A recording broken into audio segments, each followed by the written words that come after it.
About once a year, I get this really insane itch to play an old spin-off title of The Sims 3. It's called The Sims Medieval.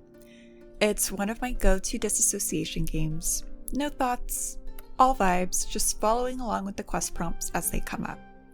If you haven't heard of it, well, it's pretty obvious by the title what it is. It's a Sims game set in a medieval world. You build a monarch, you still have needs and all the wonderful woes of routing issues. You complete quest lines, interacting with various people and places in your kingdom, and as you gain experience, your kingdom grows. And that itch for me gets scratched pretty quickly though. At heart, I'm a sandbox player. I'm a family player. I like building real legacies, and the closed world of The Sims Medieval just doesn't quite do it for me. But what I'm always drawn back to is the atmosphere, the time period. I can't say what it is about medieval gameplay that I find so fun and interesting. Maybe it's the challenge, maybe it's the cool clothes, maybe it's the from the land gameplay it suddenly makes relevant, maybe it's the part of me that never quite got over how Game of Thrones ended, or the part still caught up on the Arthurian legends I learned about as a kid back in school. Still haven't forgiven the Lady of Shalott for just laying down and dying like that, and over a man too. Pfft. But for whatever reason, this era has a chokehold on me, and a lot of other Simmers too. Morbid's Ultimate Decades Challenge comes to mind, with creators amassing huge amounts of views from their painstakingly crafted worlds and spreadsheets. However, you couldn't pay me enough money to keep a spreadsheet while I'm just vibing with The Sims. But all of this gave me an idea. I'd attempted medieval saves before, dozens of times. But each time, without fail, I burnt myself out by doing too much, too fast, and I gave up. Sound familiar? I swear it's a canon event in the Sims community to spend hours on the setup only to get bored about an hour into actual gameplay. This time I wanted to approach things differently. Instead of trying to build an entire kingdom in one sitting, I'm starting small and allowing the save to grow over time. Lot by lot, household by household, story by story. So then I did a thing. I deleted every single world deco object with the blowtorch mod. You're looking at a completely stripped down version of Willow Creek, plus the medieval roads override by Lazy Leaf, the creator of the royalty mod. I've watched plenty of people build custom save files using the blowtorch mod and the tool mod, but I always found it really overwhelming. Even just watching it kind of exhausted me. However, turns out it's much more manageable when a medieval world requires far less set dressing. Taking everything away is sort of the point. I've been really inspired by the forever world trend in the Sims community, this idea of building a long-term evolving save file that you keep returning to. Something layered and lived in where the world develops slowly and intentionally. That's what I want this to be. A place I can keep expanding. A save that deepens as I play. And this feels like a good time as any to share a gentle reminder that if you're enjoying this video and you're curious about this save, a quick thumbs up lets the algorithm know that this video is worth showing to people. And if you'd like to see more of my medieval kingdom save that I'm building, you can subscribe to stick around for more updates. But back to the save file. I started with the castle. No, not that one. Not that one either. Oh, there we go. Third time's the charm. After waffling on what world I wanted to use, Moonwood Mill felt too small, Windenburg felt too overdone, I decided on Henford on Bagley. I know, it's the obvious choice. I tried my hardest to do something different, but it just felt right, what can I say? But I do have plans to expand into other worlds as my kingdom grows.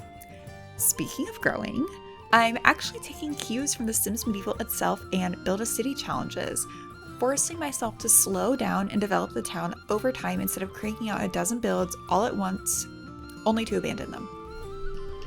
I figured the best way to do this, the best way to build that deep sense of attachment that will make me want to return to the save over and over, is by doing it all myself. So I'm starting from nothing.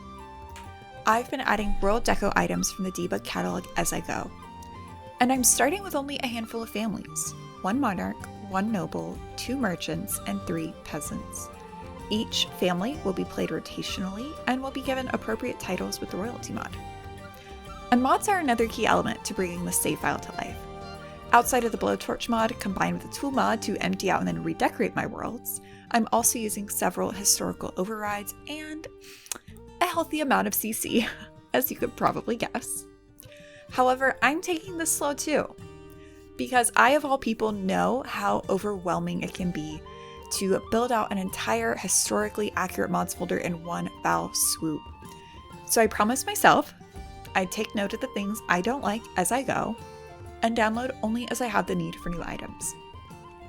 I'm really trying to not bog the save down, and that means using a lot of the in-game objects to keep my mods folder a little bit more manageable than I usually let it be.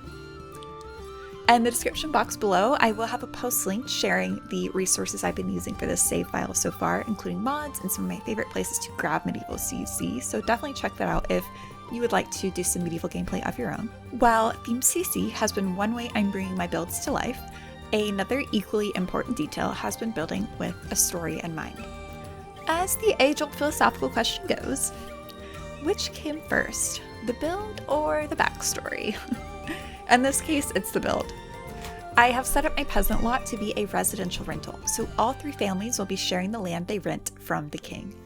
I built the shells of the two first homes, and as I kept building, little pings of inspiration hit me. Suddenly, the peasant family with the slightly bigger home were the farmers.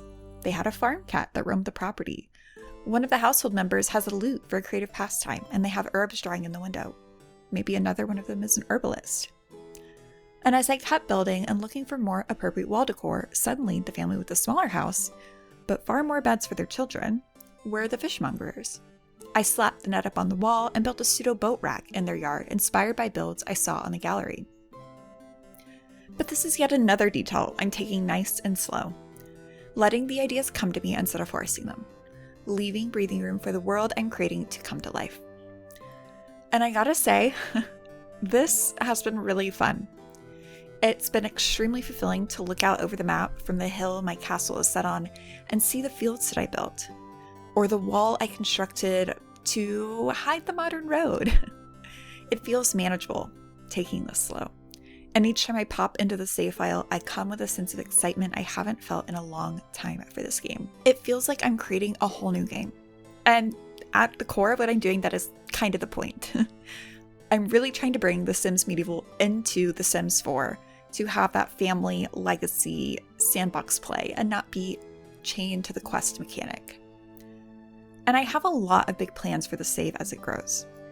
I plan to use businesses and hobbies, small businesses feature to let my merchants run live-in businesses, and for my monarch to open their throne room to hear villager complaints, for a fee, of course. And as more nobles join the kingdom, or as I expand other worlds and other kingdoms, the castle will rent out rooms for travelers to their court with the for rent system.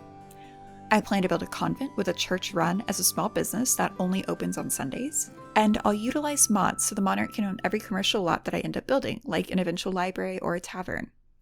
So that's the beginning of my medieval save file. A few key builds, a world slowly taking shape, and a foundation I'm really excited to keep expanding. This project is something I want to grow over time. I'm not going to finish it all at once, probably not even in the next couple of weeks. I'm letting the world build itself slowly, with storytelling and gameplay and trial and error along the way, and figuring out what mods I need to complete the vision in my head. So, if you're interested in historical gameplay, or rotational gameplay, or world building, or just watching the save evolve, I'd love for you to stick around. I'll be sharing more updates as I make them. New households, community lots, maybe even some gameplay here and there once the world feels ready for it. I plan to do these voiceover style like the one I'm doing currently, to take a really long drawn out process and sum it up to the highlights for you guys so you can see what I'm up to without bogging yourself down in the details. And by the details, I mean me trying 15 bajillion times to rotate an object with tool and failing every single time before giving up. Anyways, thank you so much for watching and for being a part of this creative process with me. I hope you enjoyed this video, and like I said earlier, if you did, definitely give it a thumbs up to show the algorithm that you're enjoying this content.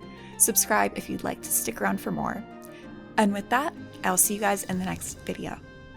Bye y'all.